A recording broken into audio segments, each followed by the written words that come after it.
Halo semuanya, perkenalkan nama saya Fitriana Sinurat, batuk A1200041, kelas BR002 dari Prodi Kehutanan, Fakultas Pertanian, Universitas Jambi.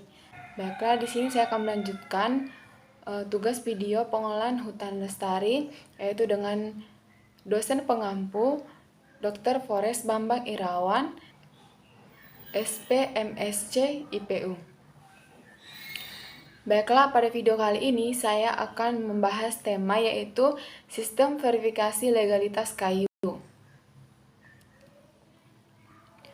di mana menjadi acuan pada sistem verifikasi legalitas kayu ini yaitu Peraturan Direktorat Hutan Produksi Lestari Nomor 14 tahun 2016, lebih tepatnya 29 April 2016, tentang standar dan pedoman pengolahan penilaian kinerja PHPL dan verifikasi legalitas kayu. Di mana pada verifikasi legalitas kayu ini, pedoman pelaksanaan verifikasi legalitas kayu pada pemegang izin dan hak pengelolaan. Nah, yang pertama itu adalah ruang lingkup, di mana pada ruang lingkup ini membahas tentang pedoman yang mencakup pelaksanaan pada IUPHHK, HA, HT, RE, dan hak pengelolaan atau IPK, dan bisa juga dikatakan hutan negara yang dikelola oleh masyarakat. Nah, yang menjadi acuan dalam verifikasi legalitas kayu ini, yang pertama itu adalah Peraturan Pemerintah Nomor 72 Tahun 2010 tentang Perusahaan Umum atau Perum Kehutanan Negara. Yang kedua itu Keputusan Presiden Republik Indonesia Nomor 43 Tahun 1978, yaitu tentang pengesahan Convention of International Trade in Endangered Species atau CITES of Wild Fauna. Yang ketiga itu Peraturan Menteri Hukum dan Hak Asasi Manusia tahun 2016. Yang keempat, Peraturan Menteri Kehutanan Nomor 41, Menteri Kehutanan 2, 2014 tentang penatausahaan hasil hutan kayu yang berasal dari hutan alam. Nah, yang selanjutnya itu Peraturan Kehutanan Nomor 42, Menhut 2, 2014, yaitu tentang penatausahaan hasil hutan kayu yang berasal dari hutan tanaman. Yang keenam itu Peraturan Menteri Lingkungan Hidup dan Kehutanan Nomor 30, Men-LHK Sekjen PHPL 3 2016, yaitu tentang penilaian kinerja pengolahan hutan produksi lestari dan verifikasi legalitas kayu atau VLK pada pemegang izin atau pada hutan hak.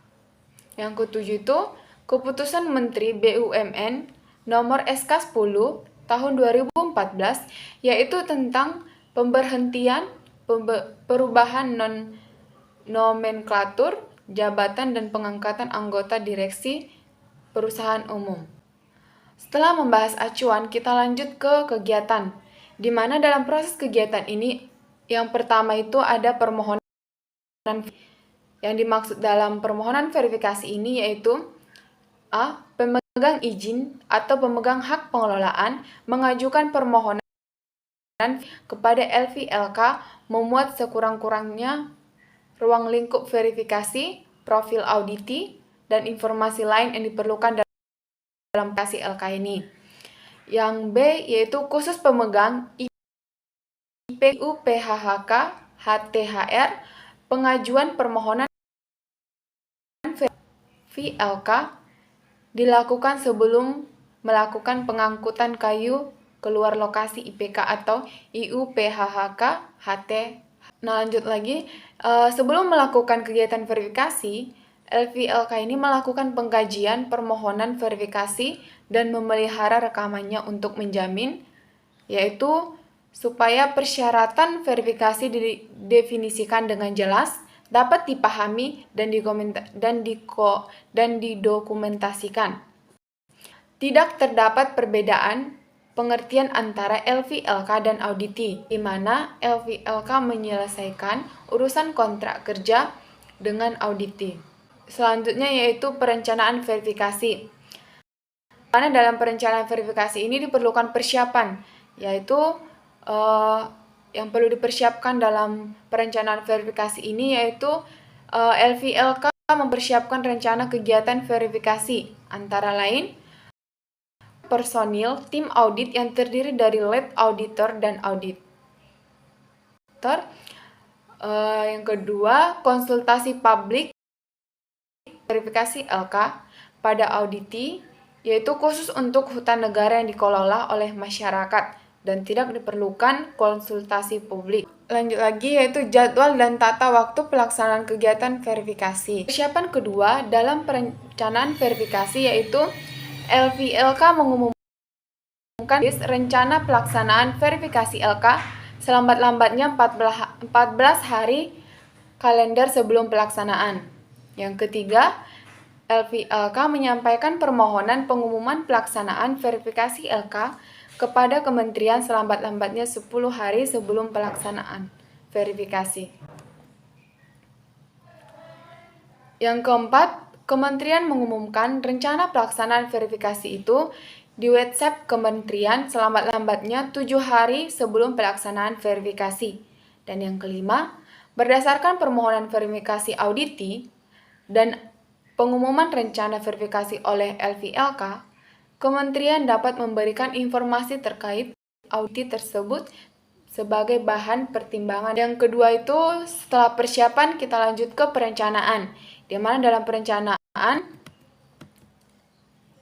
verifikasi ini ada yang pertama itu LVLK menginformasikan kepada auditi mengenai dokumen yang dibutuhkan dalam proses verifikasi LK dan meminta kepada auditi untuk menunjuk manajemen representatif.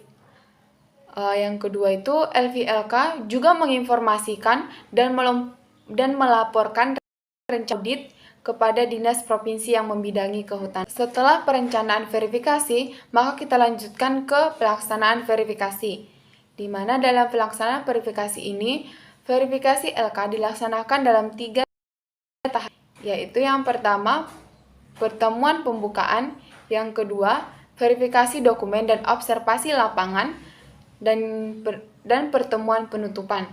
Nah, maka dari itu kita akan bahas satu persatu.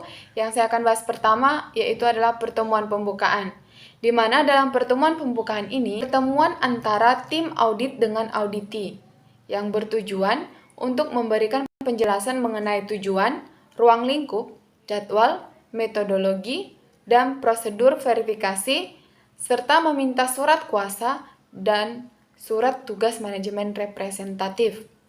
Yang kedua, dari pertemuan tersebut diharapkan ketersediaan, kelengkapan, dan transparansi data-data yang dibutuhkan oleh tim audit dapat dipenuhi oleh auditi. Pertemuan pembukaan, maka lanjut ke verifikasi dokumen dan observasi lapangan, di mana yang akan kita bahas pada verifikasi dokumen dan observasi lapangan ini, yaitu yang pertama, verifikasi dokumen adalah kegiatan yang dilakukan oleh tim audit untuk menghimpun, mempelajari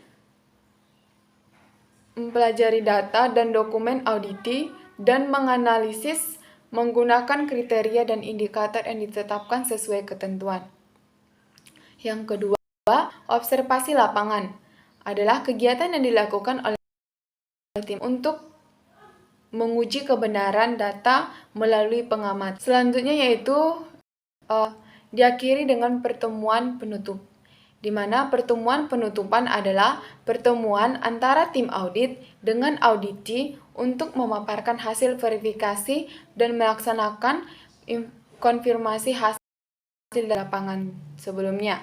Yang kedua itu, hasil pertemuan penutupan ini dituangkan dalam bentuk notulensi pertemuan penutupan yang ditandatangani oleh kedua belah pihak dan beserta dilampiri dengan daftar hadir pertemuan. Lanjut ke bagian 4 yaitu tata cara verifikasi. Nah, di sini juga membahas tentang tata cara atau cara-cara apa saja yang diperlukan atau yang perlu kita ketahui dalam verifikasi. Nah, yang pertama itu adalah verifikasi dilakukan terhadap dokumen auditi, dalam kurun waktu 12 bulan dalam kurun 12 bulan terakhir, di mana menggunakan kombinasi sensus dan sampling dengan memperhatikan volume dokumen. Yang mencakup yaitu verifikasi dilakukan terhadap dokumen pada pemegang IPK, IUPHHK, HT/HR dalam rentan waktu 12 bulan terakhir atau sejak IPK atau IUPHHK, HT/HR diberikan. Yang selanjutnya, verifikasi terhadap pemegang IPK, IUPHHK, HT/HR ini dilakukan sebelum pengangkutan atau pemindah tanganan kayu keluar dari lokasi IPK atau IUPHK, HT/HR. Yang kedua dalam tata cara verifikasi itu adalah dalam hal pada saat dilakukan verifikasi terdapat kriteria atau indikator atau verifier yang tidak perlu dilakukan verifikasi. Selanjutnya yaitu dalam hal VLK, hal verifikasi legalitas kayu dilakukan secara kelompok atau group certification atau bisa disebut seperti yaitu multi-site certification. Nah, maka kelompok tersebut harus, jadi di sini ada syarat kelompok dalam melakukan verifikasi legalitas kayu. Yang pertama itu memiliki akta notaris atau dokumen kesepakatan tentang pembentukan kelompok, memiliki kepengurusan kelompok, memelihara seluruh dokumen yang mencakup persyaratan yang ada di dalam standar verifikasi LK, antara lain biasa disebut dengan nama dan informasi setiap anggota dan dokumen terkait. Selanjutnya yaitu dalam hal verifikasi legalitas kayu dilakukan secara multilokasi atau multi-site certification, maka kelompok telah melakukan internal audit verifikasi legalitas kayu sebesar 100% terhadap anggotanya. Sertifikasi multilokasi dapat dilakukan dengan syarat. Nah, di sini ada beberapa syarat dalam sertifikasi multilokasi. Yang pertama itu adalah proses pengelolaan untuk setiap lokasi atau site adalah sama. Yang kedua, terdapat sistem manajemen yang terkendali yang dituangkan dokumen kesepakatan atau ADART atau akte pendirian kelompok. Dan yang terakhir yaitu auditi mampu menyediakan informasi tinjauan manajemen, perubahan dokumen, serta rencana audit internal dan evaluasi hasilnya. Lanjut lagi yaitu pengambilan keputusan, di mana dalam pengambilan keputusan dilakukan oleh pengambil keputusan yang berstatus personil tetap LVLK berdasarkan laporan tim audit, di mana dalam hal diperlukan pengambil keputusan dapat dampingi personil yang memahami substansi verifikasi yang bukan berasal dari tim audit yang bersangkutan. Yang kedua, auditi dinyatakan lulus apabila seluruh norma dan bentuk setiap verifier pada standar verifikasi LK dinyatakan memenuhi. Yang ketiga, LVLK juga dapat menerbitkan sertifikat legalitas kayu bagi auditi yang dinyatakan lulus dan membuat kontrak sublisensi penggunaan dengan auditi. Selanjutnya yaitu penerbitan sertifikat, di mana SLK atau sertifikat legalitas kayu diberikan kepada auditi yang dinyatakan lulus dengan masa berlaku pemegang IUPHHKHA, HT dan RE, hak pengelolaan, HTR dan hak KM, HTHR dan hutan desa selama 3 tahun, di mana IPK berlaku selama 1 tahun. Selanjutnya sertifikat LK, nama auditi, lokasi, nomor izin, nama LVLK, beserta logonya, logo KAN, tanggal penerbitan, masa berlaku dan nomor sertifikat, serta referensi standar verifikasi LK dan ditandatangani oleh pejabat LVLK yang terdapat pada KAN. Selanjutnya yaitu RE sertifikasi, di mana pada RE sertifikasi diberlakukan hanya untuk IUPHHK-HKM, IUPHHK-HD, IUPHHK-HTR, IUPHHK-HTHR, dan IPK, di mana selambat-lambatnya 6 bulan sebelum berakhirnya masa berlaku SLK, auditi mengajukan permohonan sertifikasi kepada LVLK. Verifikasi pada proses RE sertifikasi dilakukan sesuai ketentuan pada sertifikasi awal. Yang terakhir yaitu keputusan hasil RE sertifikasi ditetapkan sebelum berakhir masa berlaku SLK. Setelah membahas RE sertifikasi, kita lanjut ke penilikan, di mana dalam penilikan ini dilakukan setiap 1 tahun sekali selama berlaku SLK dan dilakukan selambat-lambatnya 12 bulan sejak terbitnya SLK.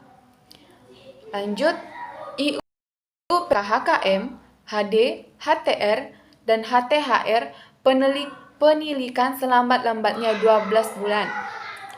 Yang terakhir yaitu keputusan hasil penilikan dapat berupa kelanjutan, pembekuan, dan pencabutan SLK.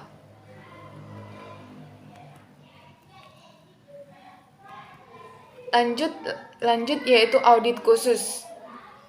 Dalam audit khusus ini dilaksanakan atau disebut juga dengan audit tiba-tiba dilakukan untuk memverifikasi kembali.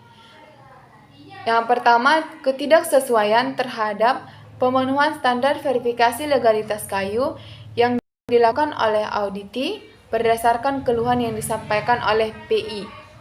Yang kedua, pemenuhan standar verifikasi LK sebagai tindak lanjut terhadap auditi yang dibekukan sertifikasinya. Sebelumnya kita bahas bahwa keputusan hasil penilikan ini dapat berkelanjutan, yaitu ada yang dibekukan dan ada yang dicabut. Nah, maka di sini saya akan membahas yaitu tentang pembekuan dan pencabutan sertifikat.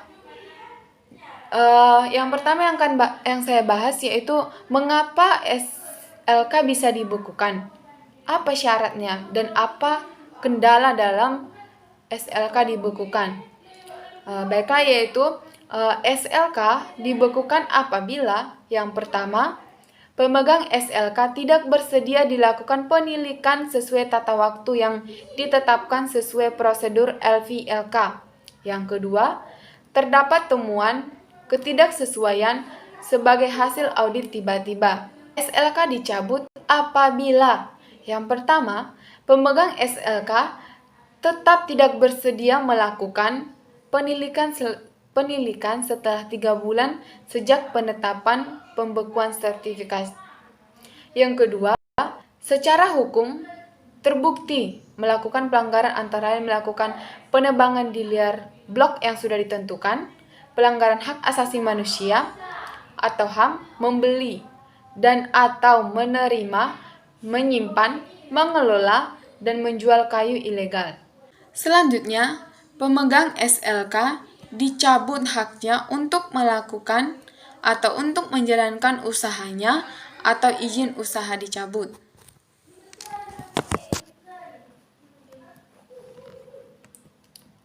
Setelah membahas tentang pembekuan dan pencabutan sertifikat LK, maka di sini saya akan membahas tentang transfer sertifikat. Seperti yang kita tahu bahwa transfer itu atau membagi atau mengirim, maka di sini saya akan membahas tentang sertifikasi LK yang dapat ditransfer adalah sertifikat LK yang diterbitkan oleh LVLK yang diakreditasikan kepada LVLK lainnya yang diakreditasi KAN dalam lingkup akreditasi yang sama yang telah ditetapkan oleh Menteri Kehutanan sesuai dengan lingkup akreditasinya. Yang kedua, transfer sertifikasi diperbolehkan dengan alasan. Yang pertama, permintaan pemegang SLK, dan yang kedua, LVLK dicabut akreditasinya oleh KAN. Selanjutnya yaitu pedoman kriteria dan persyaratan personil dan auditor. Di mana di sini saya akan membahas tentang persyaratan umum auditor LPPL dan LVLK. Yang pertama itu yaitu auditor LPPHPL dan LVLK harus memiliki sesuai dengan fungsi yang dilaksanakan, termasuk membuat pertimbangan teknis yang diberlakukan. Yang kedua, auditor harus memiliki keterampilan melakukan audit. Yang ketiga, tim mempunyai hubungan finansial atau kepemilikan atau jasa konsultasi dengan auditi yang dinilai atau diverifikasi yang dapat menimbulkan konflik kepentingan. Minimal 24 bulan sejak auditor yang bersangkutan tidak memiliki hubungan yang dimaksud. Selanjutnya yaitu deklarasi kesesuaian pemasok atau DKP. Penerbitan DKP dilakukan oleh yang pertama pemilik hutan hak terhadap hasil hutan kayunya, yaitu masuk kayu yang berasal dari tanah, bengkok, titisara, kuburan, dan kayu bongkaran yang dalam penata usahaan hasil hutannya. Yang kedua, menggunakan nota angkutan atau SKUA. Yang ketiga, pemegang izin IUPHHK, IUI atau TDI yang tidak melakukan pengangkutan produksi industri kehutanan antar negara dan seluruh bahan bakunya dari hutan hak yang telah memiliki SLK dan DKP. Yang keempat yaitu pemegang izin TPT terhadap kayu yang berasal dari hutan hak yang telah memperoleh SLK. Selanjutnya yaitu importir terdapat atau IT terhadap kayu dan kayu yang diimpornya. Selanjutnya yaitu verifikasi legalitas bahan baku atau VLBB. VLBB adalah penelusuran legalitas bahan baku yang dilakukan oleh LVLK terhadap pemasok yang belum memiliki SLK dan SLK atau DKP. Untuk memastikan bahwa bahan baku yang digunakan berasal dari kawasan hutan atau areal penggunaan lain atau hutan hak yang telah memiliki SPPHPL atau SLK atau DKP. Yang kedua, VLBB dilakukan oleh LVLK pada saat verifikasi awal, penilikan, dan resertifikasi.